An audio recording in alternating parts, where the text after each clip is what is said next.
Terima kasih Anda masih bersama kami. Bagi Anda yang baru saja bergabung, kami hadirkan kembali 3 berita utama hari ini. Sejumlah wilayah di Palembang masih diselimuti kabut asap kebakaran lahan yang mengganggu aktivitas transportasi darat dan sungai. Ikuti kemeriahan Festival Layang-Layang Sriwijaya Danau Ranau di Ogan Komering, Ulu Selatan. Nikmati pempek vakum yang mampu bertahan lebih lama sebagai oleh-oleh kuliner khas Palembang.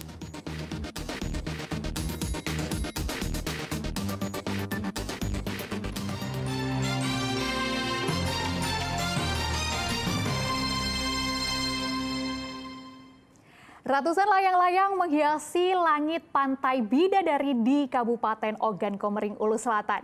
Kegiatan ini dalam rangka Festival Layang-Layang Sriwijaya Danau Ranau kedua tahun 2023. Sebanyak 140 layang-layang ini menghiasi langit pantai Bidadari, Kabupaten Ogan Komering, Ulu Selatan. Berbagai bentuk layang-layang pun ditampilkan para peserta, mulai dari bentuk burung, naga, hingga bentuk layang-layang bertingkat. Festival Layang-Layang Sriwijaya Danau Ranau kedua tahun 2023 ini diikuti sebanyak 143 peserta dari kabupaten kota yang ada di Sumatera Selatan dan Provinsi Lampung. Lokasi festival sengaja dipilih di kawasan Pantai Bidadari karena memiliki hembusan angin yang cukup kencang agar layang-layang berukuran besar bisa mengangkasa. Lomba dibagi menjadi 3 kelas, yaitu kelas anak-anak, umum, dan hias. Festival layang-layang ini bertujuan untuk mempromosikan pariwisata dan mendongkrak perekonomian pelaku UMKM di Kabupaten Ogan Komering, Ulu Selatan. Layang-layang ini merupakan trigger bagi perkembangan pariwisata di Sulawesi Selatan. Kita laksanakan di salah satu titik destinasi wisata Pantai Bidadari, sehingga banyak tamu yang hadir, banyak peserta yang hadir, sehingga dampak ekonominya juga terasa bagi masyarakat di sekitar Danau Ranau. Jadi pariwisatanya terus berkembang seperti itu. Yang pertama, promosi wisata yang ada di Kabupaten Sulawesi Selatan. Selain itu, tujuan yang keduanya untuk peningkatan UMKM yang ada khususnya di daerah Pantai. Selain itu juga untuk merajut tali silaturahmi para pelayang yang menjadi salah satu bagian dari hasanah nasional. Untuk peserta tahun ini, selain pelayang-pelayang yang ada di kawasan Sulawesi Selatan, juga kita ada dari Palembang, Batu Raja, serta dari Provinsi Lampung. Festival Layang-Layang Sriwijaya Danau Ranau kedua tahun 2023 ini mendapat sambutan positif dari para peserta. Tentu ini satu kebahagiaan sendiri bagi kami, pelangi, untuk bisa membersamai masyarakat Bandeng Agung. Kita juga memperkenalkan kembali ragam layang-layang hias yang ada di Indonesia, baik itu tren naga, tren non-naga, dan lain-lain. Tentu ini sebuah apresiasi bagi pelangi, karena Oku Selatan telah mengambil inisiatif untuk menggelar festival sebagai bagian daripada Hasanah Budaya Nasional. Festival layang-layang ini juga disambut antusias warga sekitar yang beramai-ramai menyaksikan festival tahunan di Kabupaten Ogan Komering, Ulu Selatan ini. Dedi Irwansyah melaporkan dari Kabupaten Ogan Komering, Ulu Selatan.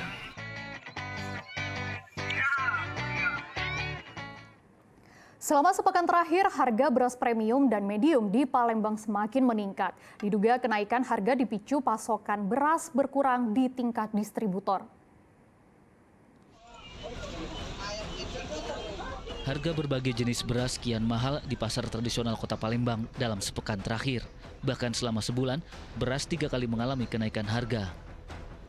Salah satunya harga beras premium menyentuh Rp14.000 per kilogram atau naik Rp2.000 dari sebelumnya Rp12.000 per kilogram. Begitu pula harga beras medium naik dari Rp10.000 per kilogram menjadi Rp12.000 per kilogram. Kalau beras premium lagi naik juga ya, Pak? Emang dari harga berapa Kak yang per kilonya? Per kilonya dari harga 12.000 naik menjadi 14.000 Per kilo? Iya. Kalau per karung?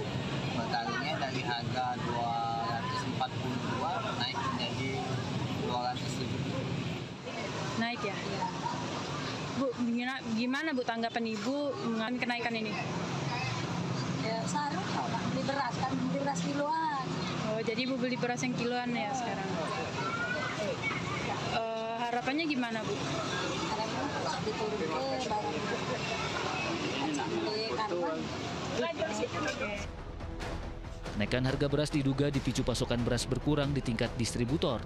Pedagang maupun pembeli berharap pemerintah segera menurunkan harga beras di pasaran. Didi Ruansyah melaporkan dari Palembang. Presiden Joko Widodo telah memerintahkan Bulog menyalurkan bantuan beras untuk mengatasi kenaikan harga beras yang dipicu El Nino atau kemarau panjang. Presiden juga memastikan stok beras nasional masih aman. Guna mengatasi kenaikan harga beras di sejumlah wilayah sebagai dampak El Nino atau kemarau panjang, Presiden Joko Widodo telah memerintahkan Perum Bulog menyalurkan bantuan beras 210.000 ton setiap bulan bagi masyarakat sejak 1 September 2023. Jokowi juga menegaskan persediaan beras nasional masih aman. Presiden berharap jangan sampai ada warga yang terdampak kenaikan harga beras. Penyaluran bantuan beras dipastikan hingga November mendatang. 1 September kemarin, saya perintahkan untuk memberikan bantuan pangan beras, bantuan beras ke masyarakat. Setiap bulan kira-kira 210.000 ton keluarkan oleh Bulog untuk bantuan pangan itu. Dan ini sudah dimulai terus. September, Oktober, November. Kalau stoknya kita lihat masih nanti diteruskan lagi. Sehingga masyarakat jangan sampai terdampak dari kenaikan harga beras. Memang di lapangan ada kenaikan. Kita beralih ke informasi politik. Bakal calon Presiden Ganjar Pranowo mendapat dukungan dari sejumlah relawan yang pernah mendukung bakal calon Presiden Prabowo Subianto di Sumatera Selatan. Sementara itu, bakal calon Presiden Anies Baswedan mengikuti senam bersama para kader Partai Keadilan Sejahtera. Sejumlah pendukung bakal calon Presiden Prabowo Subianto di Sumatera Selatan mencabut dukungan. Mereka kini mengalihkan dukungan ke bakal calon Presiden Ganjar Pranowo yang dinilai lebih tepat memimpin Indonesia. Padahal pada pemilihan Presiden 2019, para relawan ini gencar mendukung Prabowo. Pencabutan dukungan terhadap Prabowo ditandai deklarasi sekaligus mengganti kaos yang semula bergambar Prabowo dengan kaos bergambar Ganjar. Para relawan juga kompak memakai topeng bergambar Ganjar.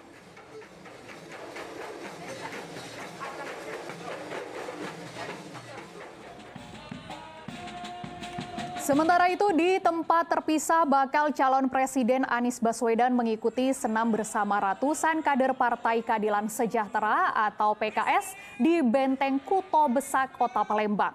Kunjungan ini pertama bagi Anies sejak didaulat sebagai bakal calon presiden yang berpasangan dengan bakal calon wakil presiden Muhaimin Iskandar. Anies berterima kasih kepada para kader yang telah menyambut dirinya dan menyatakan PKS masih bersamanya karena pendiri Koalisi Perubahan. Nanti bisa kembali lagi ke sini. Bahkan lalu sekalian, kita di sini. Beralih ke informasi kuliner, pempek kini tersaji dalam berbagai kemasan. Salah satunya pempek vakum yang mampu bertahan lebih lama. Pempek vakum sangat cocok menjadi oleh-oleh khas Palembang karena kualitas dan rasanya selalu terjaga.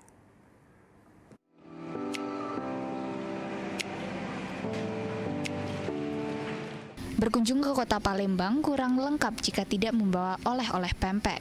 Namun saat ini kuliner yang memadukan tepung terigu dan ikan giling itu tersaji dalam bentuk kemasan yang telah divakum.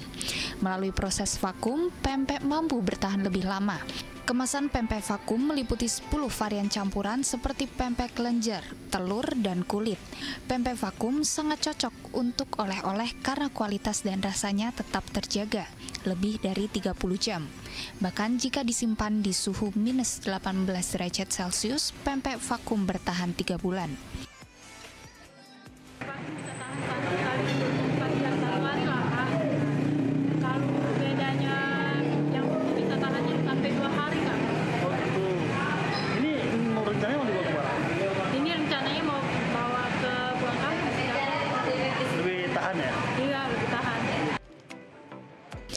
Selain di tanah air, pempek vakum juga sering dipesan pelanggan dari luar negeri, yaitu Singapura, Malaysia, dan Jerman. Untuk isinya ini 10 piece pempek campur. Terdiri dari telur, lenjer, adaan, sama kulit. Untuk satu itu berapa harga? Untuk satu pack ini kita hargai harga 48.000. Satu paket pempek vakum lengkap dengan saus cuka dijual Rp48.000. Selamat mencoba. Dede Irwansyah melaporkan dari Kota Palembang.